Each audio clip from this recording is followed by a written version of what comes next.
tendrá como mínimo 6 décadas de estabilidad y de progreso,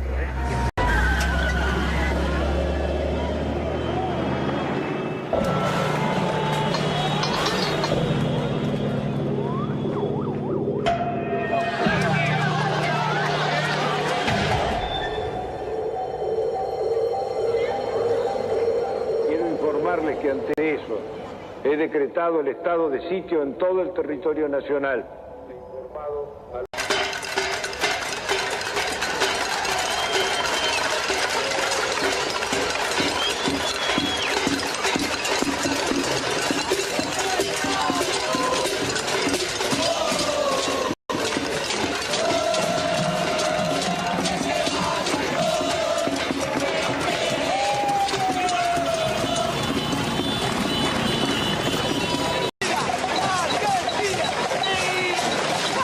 Después de muchos años, cuando el país parecía sumido en la apatía, estalló la insurrección. Era la patriada espontánea de los nadies, que haciendo sonar sus cacerolas, se derramaba por los barrios y ocupaba la ciudad de las instituciones y los bancos. Terminó de hablar y la gente se volcó espontáneamente. Acá no convocó a nadie. Yo tengo 50 años, hace un mes y medio que no trabajo y laburé todos los días de mi vida, todos los días. Porque no quiero el estado de sitio, porque no quiero ser una súplica del Fondo Monetario Internacional. Es un modelo que no va más. Se tiene que ir de la Rúa y con él todos los delincuentes que lo apoyan.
El pueblo no se va.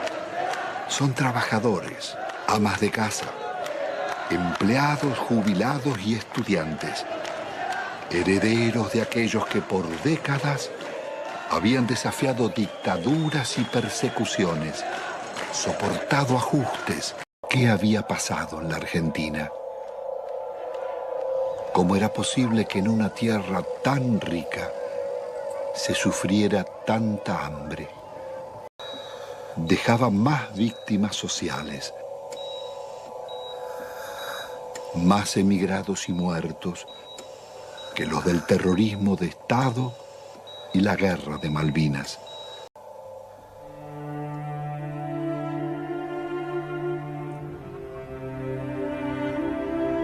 En casi 2 siglos de vida independiente, la deuda externa argentina ha sido una de las causas del empobrecimiento y la corrupción y uno de sus escandalosos conflictos. Desde el primer empréstito firmado por Rivadavia en 1824 con la banca inglesa Baring Brothers, la deuda serviría para fortalecer a sus socios argentinos, controlar finanzas y transferir recursos a las metrópolis. Desde entonces, la deuda externa estuvo ligada a los negocios y complicidades de casi todos los gobiernos, desde Mitre y Quintana a Menem y de la Rúa.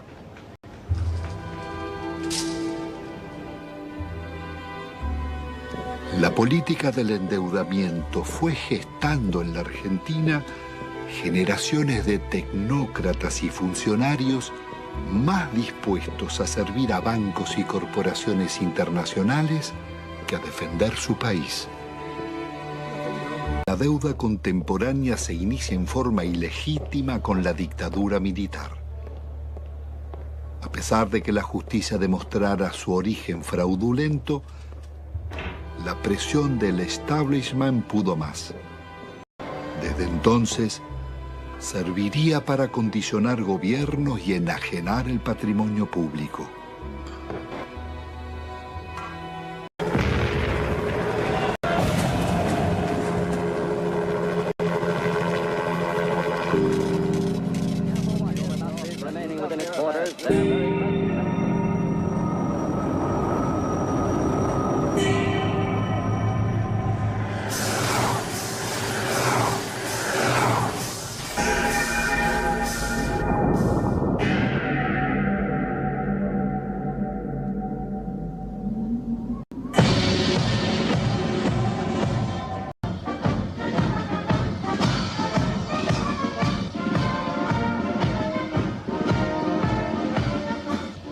La alianza entre los bancos extranjeros y las corporaciones será el nuevo poder en la Argentina.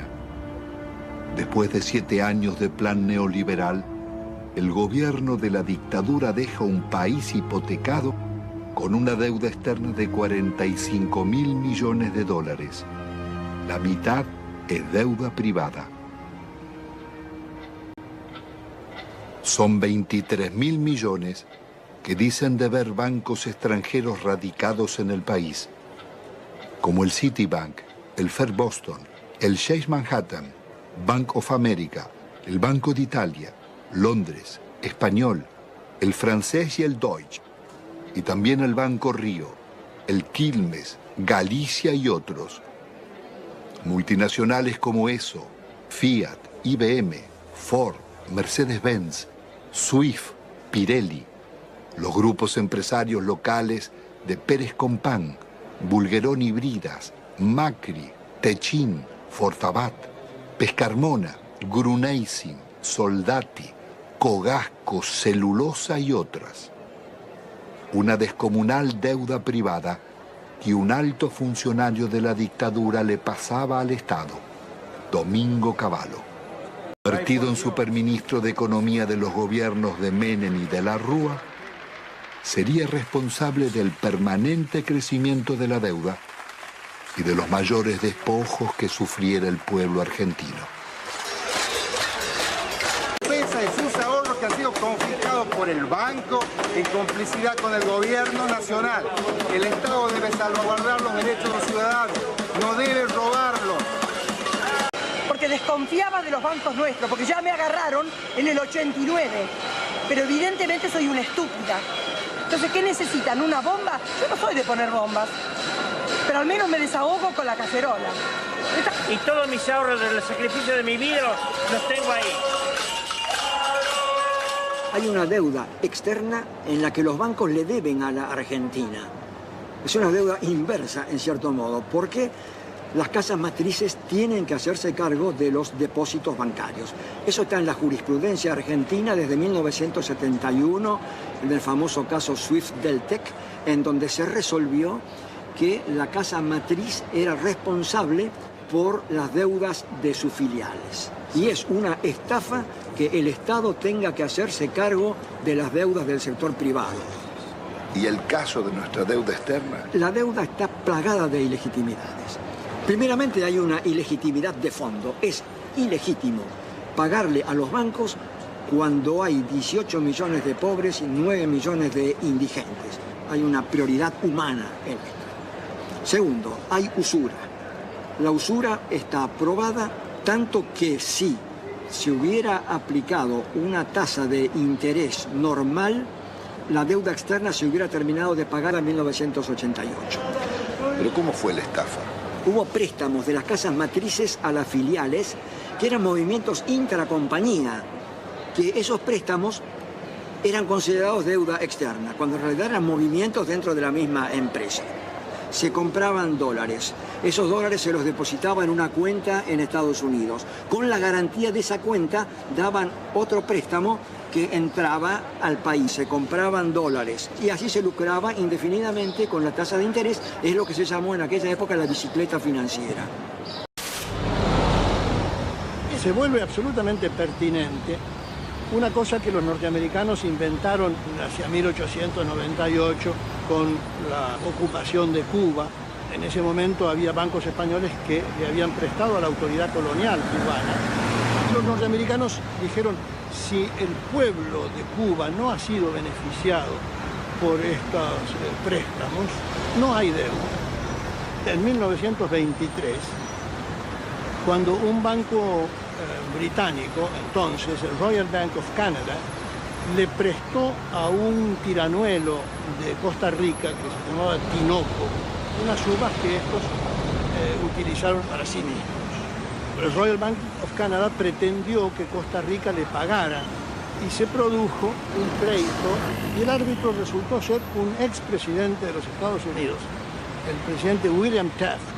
El presidente Taft resolvió el litigio diciendo hay deuda, pero hay una deuda privada y no una deuda pública, porque no hay deuda pública si no hay un público, el público como destinatario, como beneficiario. Son actos que de ningún modo han beneficiado al público, más bien todo lo contrario.